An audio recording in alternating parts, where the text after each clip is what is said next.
From the magnificent Midwest, it's the Suzanne Venker Show, where men and women are equal in value but wildly different by nature.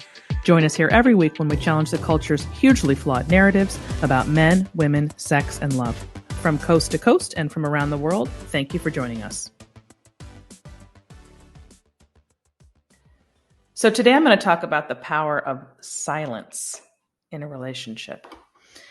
But first, I want to tell you guys about a conference that I attended in Orlando this past weekend. It's called the 21 Convention, and its mission is to restore masculinity to its rightful place in our society.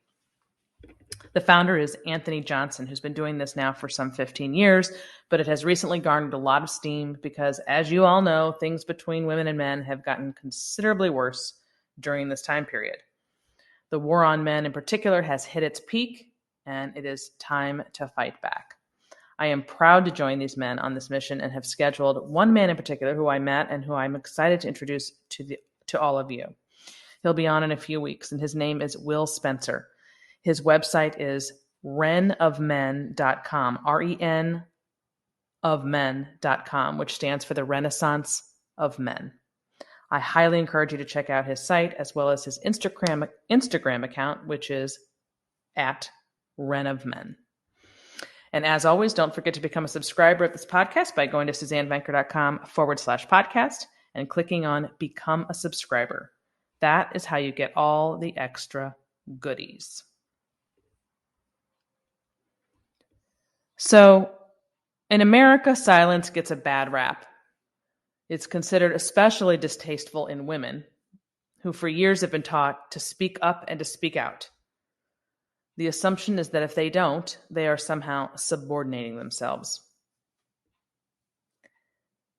This is crap. Silence is, in fact, golden. It is so powerful in a relationship. When I say nothing as opposed to saying something, I often find that I've said a lot. In my case, being the talker that I am, and considering what I do for a living, my husband is so used to hearing what I think about everything that my silence is uber powerful. Maybe you guys can relate. Think about a time when your guy said something that embarrassed you. When this happens, the urge to speak can be overwhelming. But if you can muster the courage, the deference to keep still, trust me, you will have spoken volumes. Most men know what their wives or girlfriends are thinking because we talk so much more than they do. And as a result of this, men often tune out. This can be annoying, I know, but it also means that when we don't say anything, they hear that silence loud and clear. Sort of like when men finally do say something, we women perk up, like that, but in reverse. So when I say communication is overrated, I don't mean you should hold in your thoughts and your feelings all the time and never let them out. I just mean sometimes you should. One obvious advantage to not talking so much is that you become a much better listener. You also have the opportunity to collect your thoughts before speaking. This is true, of course, of both women and men. When you allow the silence to do its thing, that's where the power lies. So instead of automatically responding with what you're thinking and feeling in the moment, taking a step back, putting duct tape over your mouth if you have to, leaving the room, going for a drive, whatever you need to do to allow the silence to enter the equation or enter the conversation, I promise you, you are going to find that what you come back with later is going to be 1,000 times more powerful, positive, and fruitful than had you just spouted off what you were thinking in that moment. When my husband and I get into a particular heated argument, if we do, and there are far fewer of those today than there have ever been, I'm pleased to say, he almost always disappears for some period of time. And by the time he comes back, he's much more focused. I, however, at least in the past, would never collect my thoughts. I would just speak them. If I don't like something, well, this is who I am in general. Like I do this in my day life, my day job or whatever, just as a matter of habit. If I don't like something, I'll say so. If I'm feeling frustrated or tired, I will announce it. If I have an opinion, I will share it. Basically, every thought and feeling I have is, or used to be, spoken. My feelings were a faucet. I cannot tell you how long it took me to get it and how hard it was at first to stop talking so much. Every time my husband would say something, whether it was about his job or politics, our children, or even a friend, I would try really, really hard to zip my lip, but invariably I would interject my thoughts or opinion. But my husband really didn't want my opinion. I mean, unless he did at some point and asked, but in general, no. He just wanted me to listen, which would be fine if he were just commenting on something. But if it was a problem he was having, I wanted to help solve it. To just sit there and listen and do nothing while he's explaining something that effectively requires, something to be solved was one of the hardest things I've ever done. But I had to do it. Your husband is not your girlfriend. I have a friend who, when she comes to me with a problem, actually does want my help or advice. Same with when I talk to her. But that's not what my husband wants when he comes to me with a problem. He just wants me to sit there and listen. To, in effect, help him think it through by being a sounding board. Because ultimately, he wants to figure out on his own rather than to be told by his wife how to handle it. My talking wasn't just a problem in the course of conversation either. Throughout the day, I would typically air every thought I had. I would also ask my husband to do things, or I would expect him to do things and let him know either verbally or non-verbally if he wasn't doing those things. I tried to stop this. And once I recognized this was not good, I tried to stop. This was part of the journey of learning learning what the power of silence was really all about. But my half-hearted attempts were hopeless. So one day I decided to go overboard. My new mantra became, say nothing, ask nothing, expect nothing.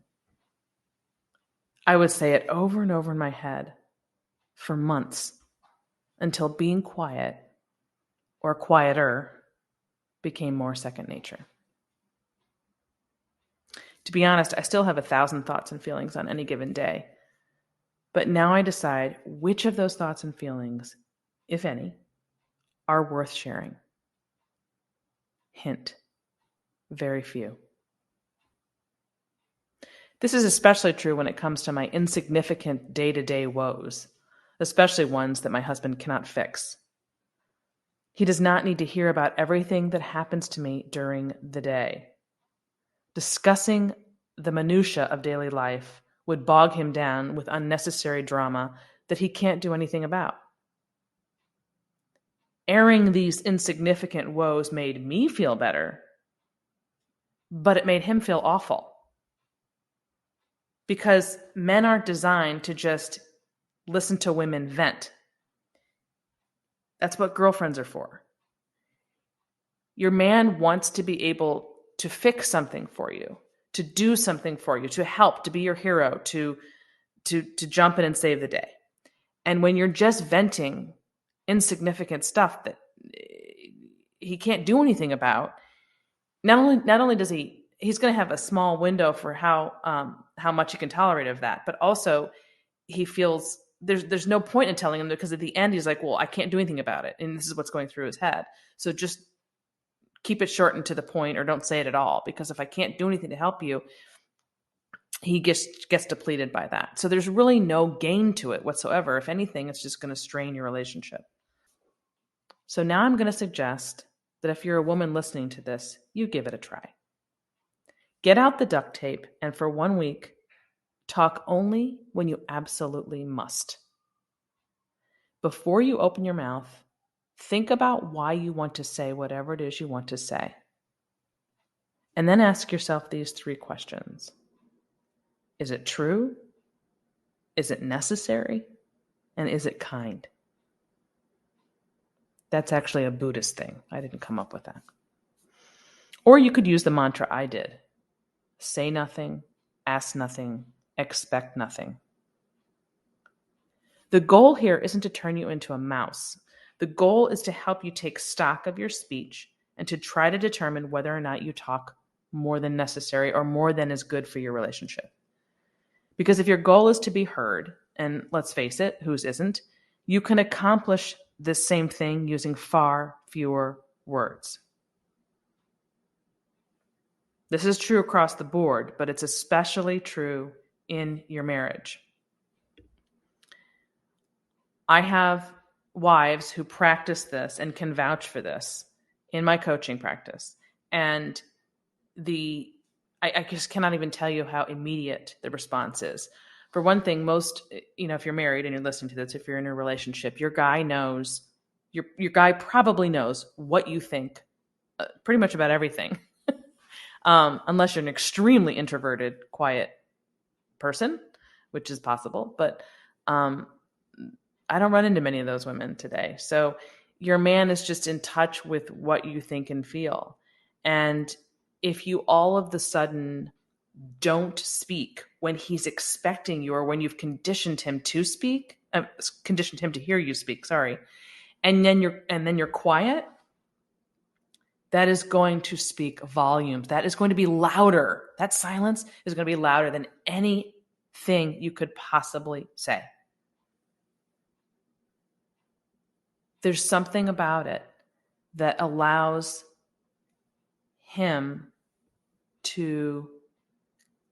allows both people to collect their thoughts for sure, but also speaks to him as a man, because men are far less communicative, of course, verbally typically than we are. And it gives him the space that he needs to sort of collect his thoughts and come back with something. So this idea that communication and communication, to some degree, I like to say it's overrated. And I mean that sort of tongue in cheek, because communication is crucial in a marriage for sure. But I believe that silence is terribly underrated. And the only way to sort of prove it to you or to help you understand what I mean is to just have you practice it. Just do it. Consider this like an experiment for a week. Literally, this is exactly what I do with my clients. So everything is an experiment. And, it's not like forever this is how you have to live. Just try it, see what happens. And when you see the results, you get excited and you want to come back for more and keep doing it and keep learning new skills that are different from what you've been doing up until now. And it's just extremely powerful, these various skills. And this particular one, silence and being quiet and not speaking every time you have a thought, is just huge. I cannot convey to you enough of how powerful it is. And anyone who gives it a go, who wants to reach out to me afterwards and tell me about it, I would love to hear about it. And as always, you can reach me at Suzanne at thesuzannevenkershow.com. Okay, thanks everyone. That's it for today. And that ends this hour of the Suzanne Venker Show. Before you leave us, I'd appreciate it if you take 1 minute to give us a review at Apple Podcasts or whatever platform you use. If you've done that already, or if you can't leave a review on your podcast player for some reason, please consider sharing the show with a friend or a family member. Word of mouth is the primary way we get the word out about the Suzanne Venker Show. Thanks for listening, everyone. Have a great week.